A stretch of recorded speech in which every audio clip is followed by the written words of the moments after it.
Bien, y la Unión Industrial Argentina evangeliza con su plan industrial tanto a Macri como a Alberto Fernández y también a Roberto Lavagna. Vamos a hablar de esto con Joaquín Morales Solá, que está aquí con nosotros. Bienvenido, Joaquín. Muchas gracias, Un placer tenerte aquí. Bueno, hoy Alberto Fernández estuvo con la Unión Industrial Argentina. Por su parte, el presidente Macri, que sintió de alguna manera un plantón por parte del titular de la UIA. Así es, Acevedo, el presidente de la Unión Industrial, no había estado en Córdoba hasta minutos antes de que hablara el presidente y se fue porque dice que tenía compromiso en la capital. A ver, el acto era en la Unión Industrial de Córdoba y Acevedo es el presidente de la Unión Industrial Nacional, es decir, no es un empresario más. No. Y hablaba el presidente de la Nación. Se supone que debía esperar, aunque tuviera que viajar, por ahí había otro vuelo después, y quedarse a escucharlo al presidente, claro, ¿no? Pero esto demuestra algo más profundo y que yo creo que es cierta lejanía de los industriales con Macri, que responde a varias razones. Una de ellas es que esta política de anunciar apertura de Macri, porque Macri no abrió la economía enormemente, como se dice, pero sí anunció apertura. De hecho, el acuerdo con la Unión Europea del Mercosur es una perspectiva de apertura importante con países, digamos, productores de bienes muy importantes. Pero es cierto, es un anuncio todavía que no se ha hecho efectivo. Todavía que no se ha hecho efectivo, pero eso le ha provocado mucho temor a los industriales argentinos. Bueno, los industriales argentinos están acostumbrados a una economía cerrada, donde son ellos casi los únicos proveedores de los argentinos. Y a veces, hay que decirlo con sinceridad, los productos no son buenos ni son baratos. Entonces, esto lo ha llevado en primer lugar, a distanciarse por esto. Después hay otra razón que nunca la van a confesar los industriales. ¿Cuál es? Y que es el tema de la causa de los cuadernos. Digamos, porque ahí han caído industriales y empresarios muy importantes que formaban parte de la Unión Industrial, y que a ellos les molesta que el gobierno no haya hecho nada para defenderlos. Claro, por el contrario, dejó al empresariado no expuesto en un lugar. Pero uno tiene que preguntarse qué podía hacer Macri que no fuera cuestionado. No podía, no solamente no podía, salvarlo claro, de una investigación judicial. Ahora, llamarlo al juez, llamarlo al fiscal. Por eso, no solamente no podía, sino que no debía. No debía. No hay que intervenir en otro Entonces, poder todo del esto provocó cierta lejanía. De hecho, hoy el propio Acevedo hizo declaraciones diciendo que Alberto Fernández sería un presidente mucho más comprensivo de los industriales que Macri.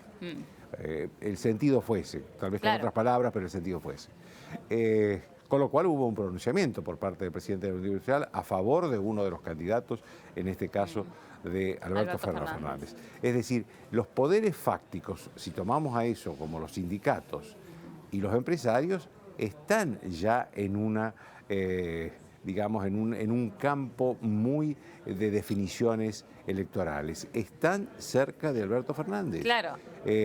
Los peronistas, los sindicatos porque son peronistas, porque este es el candidato que ha unido a todo el peronismo, los industriales por estas razones, pero están ya, digamos, han tomado partido. Es muy extraño y paradójico porque esto sucede bajo la presidencia de un presidente que tiene en su historia haber sido empresario y haber sido uno de los empresarios más importantes del país. Haber sido uno de ellos, ¿no? Que es haber sido uno de ellos. Se creyó desde el comienzo de la presidencia de Macri. Y tal vez eso es lo que confundió a los empresarios, porque ellos creían, tal vez creyeron, que llegaba uno de ellos y que por lo tanto el camino iba a ser mucho más fácil que con otros presidentes. Y tal vez eso no sucedió, por distintas razones, porque Macri entendió otra política. De hecho, la política esta de anuncios, de apertura, está contra el propio discurso del padre de Macri. Franco Macri fue en vida un hombre también muy proclive a defender una economía cerrada. Claro. Ahora, esto que vos planteás es interesante, Joaquín, porque si bien los empresarios pueden haber pensado que como era uno de ellos quien iba a presidir el país, la situación para ellos iba a ser distinta, lo mismo pensó Macri de su lado, ¿no? Que los empresarios iban a responder de otra manera y ninguna de las dos cosas sucedió. Claro, yo creo que Macri tenía menos expectativas, porque él siempre dice una frase que la pone la termina con punto suspensivo, los conozco. Claro. Y efectivamente a muchos de ellos, inclusive a algunos de los que están en la causa de los cuadernos, los conoce desde que es adolescente. Pero ¿qué podía hacer ahí? Así que yo creo que con Macri no tuvo tantas expectativas. De hecho, él se había quejado antes, en elecciones anteriores, de que el aporte a las campañas electorales por parte del empresariado, de sus amigos, Sí. era muy mezquino con respecto de lo que aportaban al peronismo y al kirchnerismo, a Cristina Kirchner, por temor a Cristina Kirchner. Entonces, yo creo que la expectativa de él no era tanto. Sí había una expectativa del empresariado en que un ex empresario, digamos, iba a comprenderlos mejor que cualquier político. Claro. Y la verdad que no fue así. Y además Macri, como los conoce, los trata como quien los conoce. Claro. Hubiera sido otra cosa, Scioli, Massa, digamos, que los tratan con cierta reverencia a los grandes empresarios, ¿no? Como los conoce, los trata como quien los conoce. Y conoce esto sus también intimidades, la forma en que piensan. provocó la decepción de los empresarios. Pero en síntesis tenemos hoy que estos poderes fácticos, tanto el empresariado, las patronales empresarias, como los sindicatos, han tomado partido por el candidato peronista y no por Macri, ¿no? Bueno, que de alguna manera también ha sucedido con los jueces, ¿no? Cuando olfatean el poder, todos se acercan a él. Y ya que mencionamos aquí a los jueces, quiero escuchar tu análisis con respecto al fallo de la Corte en el día de ayer. El fallo de la Corte tiene dos decisiones sorprendentes. Una es la decisión de los gobernadores de plantear el tema. Porque los gobernadores, casi de las 15 provincias, son todas peronistas, menos una, Santa Fe, gobernada por un socialista. Sí. ¿De qué se quejan? Se quejan de que van a recibir menos coparticipación porque el gobierno nacional bajó el IVA a la canasta básica y bajó el impuesto a las ganancias. Sí. Son peronistas. La canasta básica la consumimos todos, pero los que más consumen y usan la canasta básica son los más pobres, son lo que forma parte del discurso histórico del peronismo. Yo digo que hay cosas que el peronismo hace impunemente que otro partido no peronista no podría hacerlo nunca. No se le permitiría, ¿no? Claro.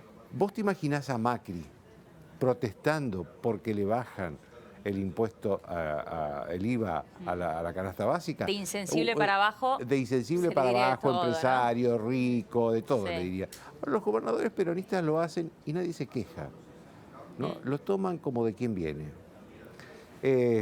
Esto es una contradicción histórica por parte de los gobernadores. Es una incoherencia y hay que salvar la excepción de Juan Schiaretti de Córdoba, que no se prestó a esto. Sí, no es lo cierto, hizo. es cierto. Pero la verdad que muestra un peronismo que puede servir para cualquier cosa y que puede hacer cualquier cosa impunemente. Claro.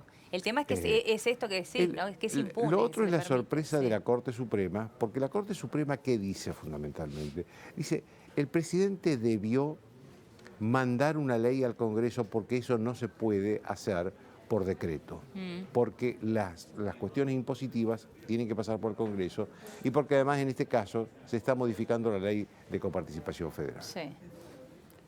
Argumento que puede tener muchos fundamentos. Eso dice la mayoría, ¿no? Rosenkrantz tiene otro argumento. Rosenkrantz dice que no, porque las provincias tienen derecho a los impuestos, a cobrar de los impuestos ya cobrados. Exacto. No a reclamar sobre caída de recaudación. Pero supongamos que la mayoría tiene razón. En ese caso lo que debieron hacer los jueces de la Corte, esa mayoría, fue declarar inconstitucional las decisiones. Claro, es cierto, pero no la declaran inconstitucional. No la declaran inconstitucional. Lo que dicen es, bueno, que continúe, pero que se haga cargo la nación. La declaran válida y dicen, pero de la diferencia, de lo que tienen que pagar las provincias, se tiene que hacer cargo la nación. Sí. Ahora, si Macri no podía tomar esas decisiones por decreto, lo que tenían que hacer es declarar inconstitucional el decreto. Pero ¿por qué no lo quisieron hacer? Y por la impopularidad que eso le iba a provocar. Claro. Es decir, es un populismo judicial. Es un populismo judicial. Es interesante, es un populismo judicial, es cierto, porque si la decisión la tomaban ellos, los malos de la película, antipáticos con la decisión, iban a ser ellos. Entonces quedan bien con los gobernadores. Sí. Yo digo siempre que a mí me cuesta creer en una mayoría peronista en la Corte, porque si bien los tres que firmaron la resolución, Lorenzetti, Maqueda y Rosati, tienen una historia por el peronismo, no me los imagino coordinando como peronistas, ¿no? Porque ya muchos de ellos tienen muchísimos años en la Corte, como jueces de la Corte. Pero sí hay una mayoría antimacrista, que no les gusta Macri, tal vez influenciado por ese pasado peronista, pero no les gusta Macri. Y actúan, de hecho, desde que Macri asumió, casi todas las decisiones importantes las tomaron contra Macri. Ahí la Corte no es la que tiene un cambio ahora. Eso puede haber un cambio en Comodoro Pi. Claro, pero no en la Corte Suprema. No, porque la Corte Suprema ha sido coherentemente antimacrista siempre. Nunca le ha dado la razón, creo que nunca le ha dado la razón. Salvo Rosenkrantz, ¿no? No, bueno, pero eso es una excepción y es un solo voto que no tiene ninguna validez. Claro. Sirve nada más que para los argumentos. De hecho, ayer recordábamos, ¿no? Lo recibieron con el fallo por el 15% que se le debía devolver a las provincias. Bueno, ¿no? eso fue, claro, esa fue la primera decisión que tomó la Corte contra Macri, que fue 2 días después de que Macri ganara la elección. Macri ganó la segunda vuelta el domingo y el martes siguiente la Corte tomó la decisión de darle el 15% a 3 provincias. Claro. Pero la señora Cristina Kirchner, que ya había perdido la elección y sabía que dentro de 15 días tenía que entregarle el gobierno a Macri, firmó un decreto ampliando a todas las provincias el beneficio del 15%. Claro. Macri recibió el gobierno con una deuda enorme con las provincias que se había amontonado durante la época de Cristina Kirchner, pero que la tuvo que pagar. Claro, que terminó después negociando con las provincias y después surgió el famoso pacto fiscal, ¿no? Y lo despiden con este otro fallo. Con este otro fallo. Claro. Es decir, que esta es otra contradicción importante de la Corte. Yo escuché de miembros, personalmente, de miembros de la Corte, históricamente, de décadas, decir que la Corte jamás toma decisiones con efectos electorales dentro de un proceso electoral. Bueno, eso es lo que creyó Elena Hayton, ¿no? Claro. Que decidió no votar en este caso. Porque ella, que no es política, es una mujer de carrera judicial, pero escuchó a sus compañeros decir siempre lo mismo. Dije, ¿cómo?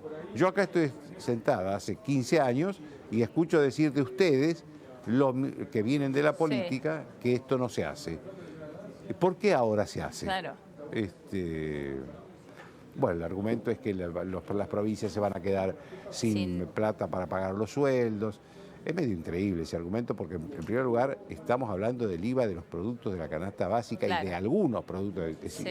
Es un porcentaje muy chico de la coparticipación. Y estamos hablando de un plazo hasta el 31 de diciembre, ¿no? Y ganancias hasta fin de octubre. Claro. Y en segundo lugar, porque uno vio en Mendoza, ya había pasado en Tucumán en 2016, cuando se celebró el bicentenario de la independencia, llegar a todos los gobernadores peronistas en lujosos jets privados, que son propiedad de la provincia y que se los compraron para los gobernadores, con una flota impresionante. Digo, esos gobernadores, ante la primera reducción de mínima de los recursos, ya no pueden pagar sueldos, pero pueden comprarse un avión. Claro. Todo esto es muy contradictorio. Ahora, Joaquín, ¿cómo crees que esto impacta en Alberto Fernández si realmente se repite el resultado de las PASO? Él ya se pronunció, dijo que estaba bien lo que había hecho la Corte Suprema. Lo cierto es que, de alguna manera, él va a tener que tomar una decisión el 31 de diciembre, que si continúa o no con este DNU. A ver, esta es una decisión, la de bajar el IVA y la de bajar el impuesto a las ganancias, que está en las plataformas, como bien lo escuchábamos recién a Labaña, de todos los partidos políticos. Es cierto que Labaña, inclusive, durante su gestión como ministro, implementó algo de esta rebaja del IVA con otras formas. Difieren en la instrumentación, pero no en el concepto básico de bajar el IVA a la canasta básica. Lo que planteó Labaña siempre es que eso se tenía que hacer sobre la tarjeta de débito, es decir, vos pagabas todo el producto con el IVA, con la tarjeta de débito, y después el gobierno te lo reintegraba a la tarjeta de débito para que se quede claro y seguro que el que recibe el beneficio es el comprador y no el comerciante. Claro. Digamos, estas son las diferencias. Ahora, que había que bajar el IVA a los productos de la canasta básica era una propuesta unánime de todos los sectores políticos, sobre todo del peronismo, de Alberto Fernández, de Roberto Lavagna, y que se le agregó a Macri a último momento. De hecho, Roberto Lavagna lo que pide es que le digan que la idea fue de él. Claro. Está pidiendo el copyright. Claro. De hecho, y él no se pronunció en contra de esta decisión de Macri, nunca. Dijo, yo lo hubiera hecho de otra manera, pero está bien hecha. Así que digo hay muchas contradicciones en esto. La contradicción del peronismo, la contradicción de la Corte, la contradicción de las propias, de los propios dirigentes políticos que prometen una cosa y después cuando se la hace otro se ponen en contra. Pero lo fundamental acá me parece es señalar la contradicción de la Corte Suprema de Justicia, porque es lo que queda y lo que va a quedar. Joaquín, un placer como siempre. Muchísimas gracias. Gracias. Bueno, muy bien. Y vamos ahora a hablar de